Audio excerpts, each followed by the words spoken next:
Join us on Patreon to support our channel and the work we do to help people, animals and the planet. You'll get rewards like ebooks, one-on-one Skype calls and online coaching discounts.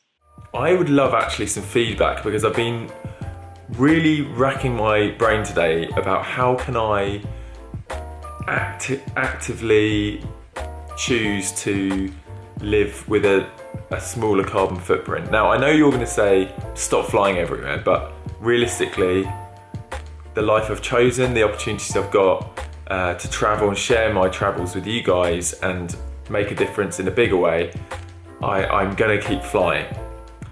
So Louis from the YouTube channel FunForLouis with 1.6 million subscribers attended the climate change protest in LA the other day, and these protests have been going on around the world. There have been around 2,500 different protests around the world with about 500,000 people in attendance. That's incredible, and this is all leading up to world leaders meeting in Paris to discuss climate change. Well, actually, we've got the answer for you.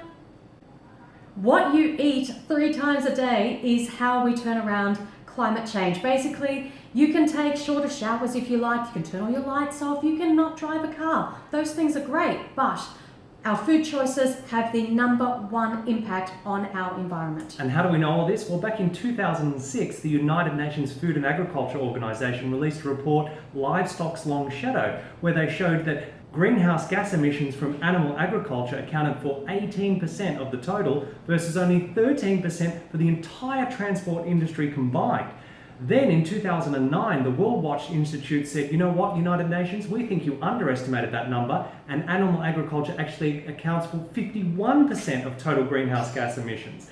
Both cases, they outlined animal agriculture as the leading cause of climate change. So in 2010, 4 years after their initial report, the United Nations released another report saying that animal agriculture is the leading cause of climate change and the world probably needs to go vegan if we're going to halt that. So it took them 4 years to, connect the dots and make that announcement. We don't need yet another meeting of world leaders 5 years later to work out what to do. We know what to do. Go vegan. It's simple. 25,000 delegates are meeting in Paris. What are they going to talk about? Unless they're deciding how to say to the world, this is how you have to go vegan, there's nothing to discuss. And the ultimate hypocrisy is that those 25,000 delegates are going to be fed animal foods, the actual cause of what they're meeting to discuss. How do we stop? It's crazy. It is crazy. The good thing is that the documentary Cowspiracy that came out recently has put all of this information into a wonderful film that mainstream people are watching. It's hitting mainstream media, it's on Netflix, it's getting people's attention, and they're making connections between what they're eating and the effect on the environment. So, that's great, but I think we have to take responsibility. We cannot rely on these political leaders Absolutely not. to have discussions. This is in our hands. This is for us to choose. These political leaders are funded by the very industries, the animal agricultural industry, that is causing the problem. So they're not going to turn around and say, stop eating animals and let's go vegan, because, money talks and bullshit walks. And to all the protesters that have taken part in these demonstrations around the world, unless you're vegan and unless you're holding up a sign that says eating animals causes climate change, there's no point to you being there. Your protest is what you do 3 times a day at the dinner table. Everything else, it's a form of slacktivism, isn't it? Where people are just, attending protests or signing petitions to make themselves feel good that they're actually affecting change, when in actual fact what they're doing is very token and doesn't result in any substantive change whatsoever. The good thing is that a lot of activists are making that connection, as we mentioned before, especially through the film Cowspiracy. So take a look at these photos. People are getting the message out. They are connecting to the dots. So there is a positive change happening. Okay, so Louis has asked for advice. He feels guilty because his job requires him to do a hell of a lot of flying. He's globetrotting and he's worried about his CO2 emissions. But Louis, you've watched Cowspiracy, so you've heard this all before. You've got the answers. You need to rewatch it because there's a lot of information to take in from that documentary. If you're eating a plant-based diet, you're eating vegan, then that's the most that you can do. Sure, there are other things we can tinker with, but the main impact is coming from what you're eating, and you're doing an amazing job at that. To put this into perspective for you, Louis, we've run some numbers through some online calculators for carbon emissions, which we've linked below. By no means is this 100% accurate, but roughly speaking, you could fly from London to LA return every second day for the whole year, and you could offset those carbon emissions by 1, being vegan yourself, and 2, inspiring just 75 of your 1.6 million subscribers to go vegan as well. That's incredible. So that as a percentage of your 1.6 million subscribers is less than 0.01%. Nothing. Now, if we're getting messages on the daily from people telling us that we've inspired them to go vegan with our tiny channel. Yeah, like we've currently got just under 15,000 subscribers. You with 1.6 would smash this. Absolutely kill it. So you're asking for advice. This is the next level, okay?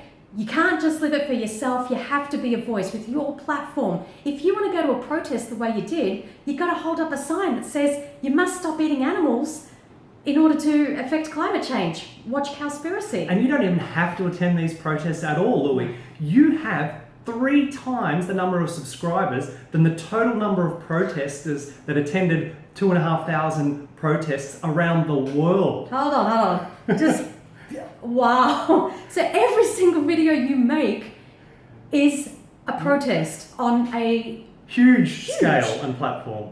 It's a dream. Basically it's a vegan activist's dream to have your platform. So the advice is live it for yourself and spread the message. And how do you do this, Louis? By continuing to show people what you eat and giving out information. So for example, you watched The Cove and you told the audience that that was about the slaughter of the dolphins in a bay in Japan. And you were upset about it, understandably, and everyone else should be. But what you failed to address and point out to your viewers was why that slaughter takes place all the time. The reason is because the Japanese fishermen see the dolphins as competition for the fish that they need to catch to sell for human consumption and also to feed to factory farmed land animals. So you've made all these dots, but now you need to connect them. You need to say to the audience, how can you change the situation? Stop eating fish. Stop eating animal foods, replace them with plant foods. Exactly. So as we've pointed out, Louis, this is the single most effective way that you can offset your carbon emissions from travelling. And that's your main priority. Yeah, you don't have to feel guilty. You don't have to change your lifestyle. You can keep having the adventure. Just basically spread the message. And for all of the other people out there that may be watching this that aren't vegan but are concerned about climate change, we're going to link down below a heap of resources that you need to watch.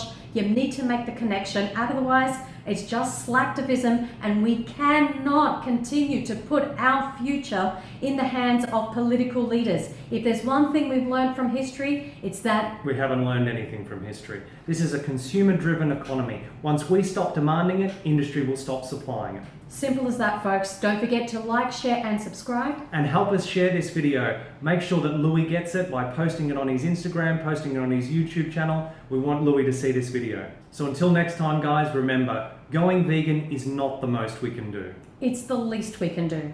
See you next video. Bye, guys. Well, the plane's going to crash, isn't it? You're crashing at the moment, Louis, because you're not putting enough fuel in the tank. Food equals fuel.